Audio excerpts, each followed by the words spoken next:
Tere! Te vaatate saadet Koolitaja kolmapäev ja see on selle saatesarja esimene episood.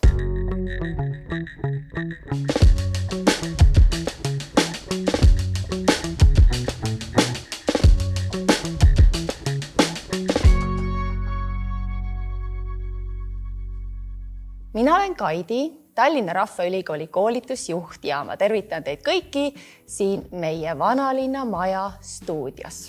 Saate eesmärk on koos sinuga avastada elukestva õppimise võimalusi ja tutvustada teile meie ägedaid koolitajaid ja julgustada ka teid proovima midagi uut. See saade ongi mõeldud sulle, kas sa oled õppija või õpilane või lihtsalt uudishimulik hing. Me toome korra kuus ühel kolmapäeval teieni vestluse ühe Tallinna Rahvaülikooli koolitajaga, kes jagab meiega oma teadmisi ja kogemusi ja seda kirge, mida nad õpetamise vastu tunnevad. Aga miks just kolmapäev? Kolmapäev on nagu selline nädala keskpunkt, selline esmaspäevane udu on juba ära hajunud ja reede ja nädalavahetus on natuke veel kaugel, nii et just kolmapäeval me oleme ärkvel ja väga erksed, et midagi uut õppida. Õige pea me teemegi juttu meie saate esimese külalisega ja saate lõpus viime läbi ühe lõbusa katsetuse. Ja tere tulemast kõigile saatesse Koolitaja kolmapäev. Täna esimene saade sai tegelikult meil väga ootamatu ja üsna inspireeriva pöörde. Nimelt juhtus selline lugu, et täna hommikul tuli välja, et meie planeeritud saatekülaline ei saagi kohale tulla. Okay.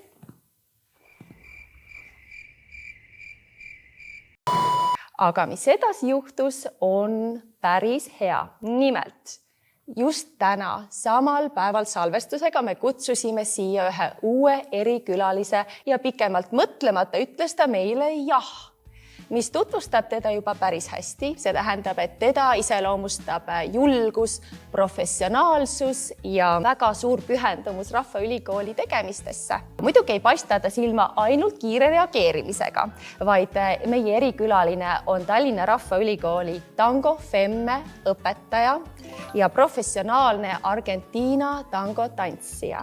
Ta on osalenud 2 korral tango maailmameistrivõistlustel ja 1 korral ka selle võitnud.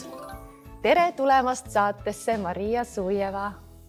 Tere, Kaidi. Aitäh sulle kutse eest. Väga armas on olla siin täna ja ootamatu siin Rahvaülikoolis ja intervjuuga tegeleda sinuga. Ja just eile olid sa siin oma tundi andmas ja nüüd sa ei teadnud, et sa oled homme, ehk siis täna oled siin siis koolitaja rollis. Absoluutselt mõtlesin, et oi kui huvitav on see stand ja siin tulevad intervjuud. Mõtlesin, et võib-olla mitme kuu pärast olen mina siin istumas ja intervjuu andmas ja ühe ööga kõik muutus, sina helistasid hommikul ja ma olengi siin täna ja väga-väga tänulik selle võimaluse eest. Head asjad tihti juhtuvadki väga ootamatult. Yeah.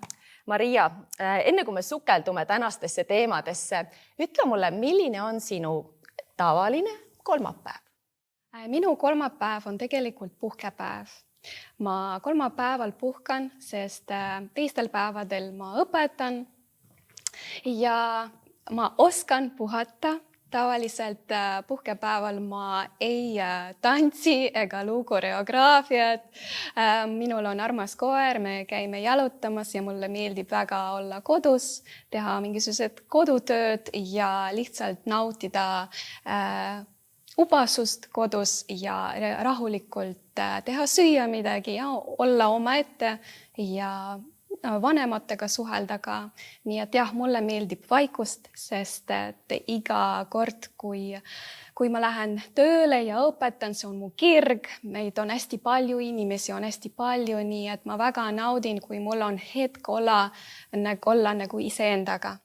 See on hea, et sa oled selle tasakaalu leidnud, sest tõesti see töö siin Rahvaülikoolis on põnev ja sa oled seda juba palju teinud. Et räägigi oma teekonnast Rahvaülikoolis, kuidas sa siia sattusid tangoõpetajaks ja milline see kogemus siis selle aja jooksul on sul olnud? Rahvaülikooli ma sattusin tegelikult täiesti juhuslikult. Teie kolleeg Erena, kes siin töötas, ta kutsus mind vaatama saali, sest mitu aastat tagasi ma otsisin, kus ma saaks õpetada ja see oli nii ootamatu. Ja mulle see saal nii meeldis, sest Argentiina tango on see kõik seotud ajalooga ja ilusate saalidega, et see oleks see õige vibe ja ma armusin sisse ja mõtlesin, et see oleks minu kodu, Tango Fam. Ja niimoodi ma sattusingi siia ja juba 5. aasta ma olen siin ja ma julgelt saan öelda, et see on minu teine kodu. Seda on nii tore kuulda, ma tunnen täpselt samamoodi koolitusjuhina, et sellest hakkab tekkima nagu teine kodu ja sinu üldiselt kogu sinu kursuse stiil, Tango FM stiil, see ise, kes sa oled ja see, milline su YouTube'i kanal on, see on kõik väga-väga stiilne ja nii tore, et sa jagad seda kõikide nende inimestega, kes siin käivad sinu tundides. Kui nüüd sügisest rääkida, siis sinul algab see sügis mitte üks kursus, vaid 2. Esimene on siis see korduv ja väga populaarne Tango Femme, aga on tulemas ka uus kursus, Femme Forme. Ja kellele need kursused on mõeldud, kas see mingil määral kattub ja mille poolest need erinevad? Kes tahavad rohkem tantsida, nende jaoks on Tango Femme, seal me tantsime Argentiina tangot soolo. Tango Femme on nüüd siin Eestis 5. aasta. Ja see on mõeldud naistele, see on selline turvaline ja hästi inspireeriv keskkond naistele, kes tahavad õppida Argentiina tango kaudu ennast väljendada ja leida seda sisemist enesekindlust tantsus, kus nad saavad nii alustada Argentiina tangoga ja need, kes juba Argentiina tangoga on tegelenud, et nad saaks edaspidi õppida ja kui me paaris tantsime Milongadel, Milongad on need tango tantsuõhtud, et nad julgelt saaks parketile astuda ja teada, mida oodata ja kuidas ennast väljendada tantsus tantsides meestega või juhtidega nii-öelda ja Tango Femme annabki selle platvormi naistele, et tulla siia, tunda ennast rahulikult ja see on selline soe koht, kus me tantsime ja loome koreograafiat ja õpime koos ja toetame üksteist. Seda oli ka väga näha sellel kevadkontserdil, mis toimus Tallinna Rahvaülikoolis, kus ka tangoõpilased astusid välja. Seda enesekindlust ja seda sära, mis saab alles tekkida ja sündida selles turvalises ja mõnusas õpikeskkonnas, et see, mida sa lood, seda oli näha ka seal lava peal, et see oli nagu super töö. Väga hea meel. Ja siis Femme Forme on nendele, kes tahavad oma postuurat parandada, tugevdada lihaseid, need õiged lihaseid, mis on tantsu jaoks hästi vajalikud. Postuura on siis tantsusõna pärast nagu kehahoid, eks ju? Kehahoiad ja see on rohkem selline fitness. Femme Forme on fitness, kus mina kasutan nii jooga elemente kui ka pilates elemente ja muidugi barre, mis on hästi populaarne praegu. Ma ise olen endine balletitantsija, nii et ma kasutan balleti figuure ja elemente. Tugipuu juures siis, Tugipuu juures ja see štange või siis barre.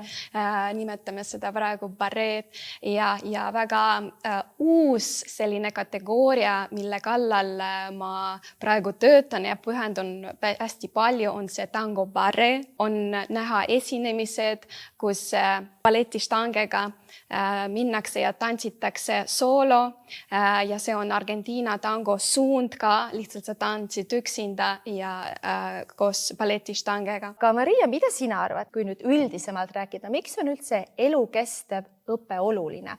Tangotunnid, eks ju, toimuvad pigem õhtupoolikul ja siis Femme Forme, eks ju, on lõunane trenn naistele, kus nad saavad üldfüüsiliselt ennast vormis hoida ja võib-olla lõunapausi ajal ka, eks ju, trenni teha. aga õhtuste trennide puhul on see, et inimene võib-olla võiks ju minna peale tööd otse koju, puhata, et mis on see väärtus, mida see täiskasvanud inimene siis tantsuõppest saab, et miks ta peaks eelistama tulla trenni, mitte siis nagu kodus lõõgastuma? Ja kodus lõõgastuda on muidugi väga hea ja mulle väga meeldib kodus lõõgastuda ja ma toetan seda, aga minu arust õppimine, see on selline eluaegne protsess ja see ongi nagu enesearmastus. Et kindlasti, kui inimene tunneb, et tema tahab mingisugust väljakutset või ta tahab tunda uusi emotsioone või ennast väljendada rohkem, siis on vaja õppida.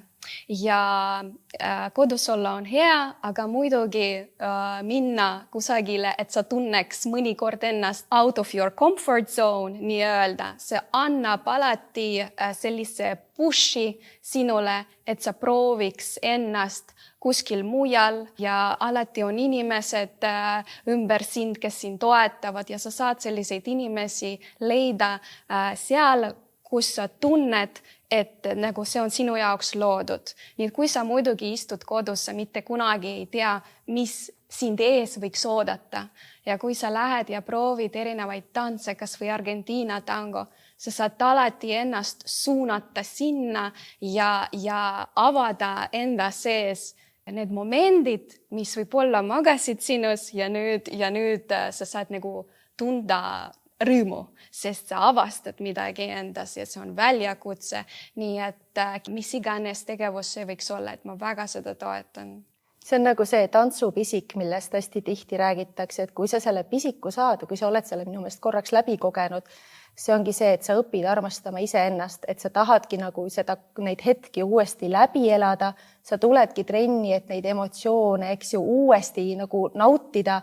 Ja see, milliseks inimeseks sa läbi selle tantsu kasvad, väga tihti muudab sind paremaks ka kodus või mingil muul tööl, eks ju. Et see on see pisik, millega sina minu meelest oma õpilasi ka sütitad. Ja absoluutselt sellepärast, et tants või mingisugune teine ka tegevus või tantsuga seotud, see on enesekindluse asi, sest kui me tuleme siia, me oleme parketil, me vaatame ennast peeglist, me saame aru, mida me saame parandada, mida me saame veel paremini teha ja see enesekindlus kasvab sinu sees. Sa tead, mille kallal sa pead töötama, sest tango on improvisatsioon ja me peame olema hästi kerged ja signaale tundma, et see on selline fine line. Ja see on huvitav jah, sest et võib-olla eestlastele tundub, et tango on tango, aga tegelikult me saime just nagu tunda, et seal avaneb alles maailm. Nii et nii tore, et sa seda siin Eestis vead. Ja nii tore, et õpilased Rahvaülikoolis saavad sellest osa ja saavad sinu teadmistest osa. Nii et aitäh sulle nende ilusate mõtete eest. Nüüd meil on plaanis Mariaga viia läbi üks eksperiment, kus mina astun siis õppija rolli ja Mariast saab minu tantsuõpetaja. Ja vaatame, mis sellest kõigest välja tuleb. Läki!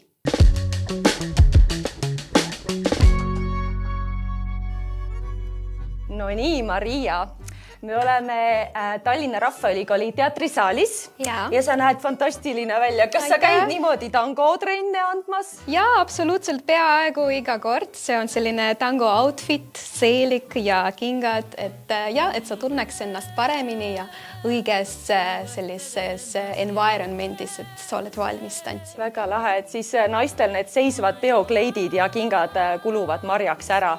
Aga mida me täna siis proovima hakkame? Ja, me proovime sinuga ochot. Ocho on number 8 hispaania keelest ja tango on ehitatud ochode peale üldiselt. Ochode peale. Ja siis me saame sinuga toetada siin natuke ja et meil oleks lihtsam lihtsalt liikuda. Ja see on siis see tango baar, millest sa rääkisid, eks ju? Balleti tugipuu. Balleti tugipuu ja me tüdrukutega nad väga armastavad tango baar kombinatsioone, sest see on lihtsalt palju lihtsam ja siin saab rohkem trikke teha ja siis, kui nad tunnevad ennast juba hästi ja nad teavad, mis jalad teevad ja mis torso teeb ülakeha, siis me proovime seda juba ilma štangeta. Ja muideks, kellel on kodus tool, siis pange tool enda ette, saate Mariaga praegu kaasa teha. Ja kindlasti või kes on köögis, võib toetada köögilauale ja proovida. Ja teha otšot. Ja teha otšot, ja absoluutselt. Et me pöörame sinuga täpselt sinna poole, käed on štange peal ja siis keharaskus läheb parema jala poole, et vasak oleks valmis minema ette. Et me astume sinuga ette poole ja nüüd kogume tagumist jala ja vasaku jala pöörame. Vood, täpselt. Ja nüüd lähme parema jalaga ette. Vood, hästi. Ja nüüd paremal jalal pöörame. Tubli. Ja nüüd lähme veel kord. Ja ongi selline tunne, et me otšot joonistame, number 8. Et me astume, kogume tagumist jala, pöörame päka peal ja jälle astume ja kogume tagumist jalga ja pöörame. Ja nüüd me võime dekoratsiooni lisada ja dekoratsioonid tangos on adornos. Siis me lisame sinna ühe adornose, mis võib otšo ajal olla näiteks boleo. Boleo on siis, kui me tõstame jala ülesse, et kui ma parema jalaga lähen otšo ette ja nüüd ma tõstan vasaku jala ja hoian selle jala paigal siin ja pööran täpselt niimoodi, nagu me ennem pöörasime, lasen alla ja jälle astun ette poole. Hästi. Kas treenides on ka kontsakingad jalas? Ja siis tõstame parema jala, teeme boleo ja pöörame. Et tüdrukud, kes kogu aeg trennides käivad, nendel on madalad kontskingad või isegi kellelgi on täpselt nagu flat kingad. Et oleneb, võime edaspidi teha, oleneb, et kui sa soovid, võid kontskingades proovida ja võid ka sellised nagu jazzkingades olla. Siis see muudab kogu tunnetus ära, oleks ma nagu kontsa peal, oleks palju elegantsem ja sul oleks tunne, et sa tegelikult teisiti teed midagi ja kontskingadel sul on natuke nagu vähem balanssi, aga samas see aitab sellepärast, et me pöörde ajal on sul vaja hästi kõrgele nagu päka peal minna, sest sul on trenni need tossud, aga kontskingadel on see nagu kergem. Nii et kontskingades on tantsida hästi mõnus. Tead, see on hästi huvitav, et ma saan täna sinuga tangot teha, sest võib-olla vaatajad ei tea, et olgugi, et ma olen Rahvaülikoolis koolitusjuht, olen ma ka elupõline tantsija ja mul on 2 stiili, mida ma ei ole kunagi elus proovinud ja üks nendest on hip-hop ja teine on tango. Et see on nagu mingi hea märk praegu, et sa oled meie esimene külaline siin ja otšod on väga armsad. Ja, otšod on väga ilusad ja need me teeme kogu aeg, kõik figuurid on seotud otšodega.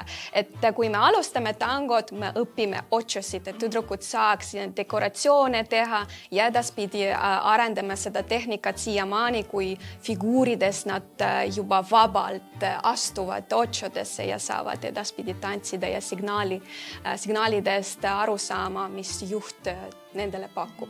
Nii vahva, et siis naised, kes tulevad sinu trennidesse, otsivad välja kontsakingad ja seeliku saavad tunda ennast nagu tõelise tango printsessina selles tunnis. Ja, absoluutselt. Ja mulle meeldib, et väga tihti naised tulevad tundidesse, nagu nad läheksid teatrisse, sest me kanname kleite.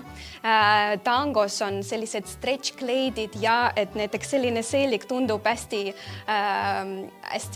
nagu kitsas, aga see on nii stretchi ja see annabki seda tunnet, sest sa tunned nagu seda materjali enda peal, mis on tantsuks tehtud ja see annabki selle tunnetust, et sa ei ole nagu lihtsalt pükstest, aga sa tulid trenni ja see on nagu pidu ja samas sa õpid ja see ongi ka enesearmastus, et ma tulin, ma olen valmis saada uusi teadmisi ja ma olen nii ilus, et tüdrukud tavaliselt kannavad kleite, seelikuid ja kellel oli kiire, tulevad ka pükstes, kas on täiesti nii, kuidas inimesed soovivad, aga me armastame tulla tundidesse pidulikult.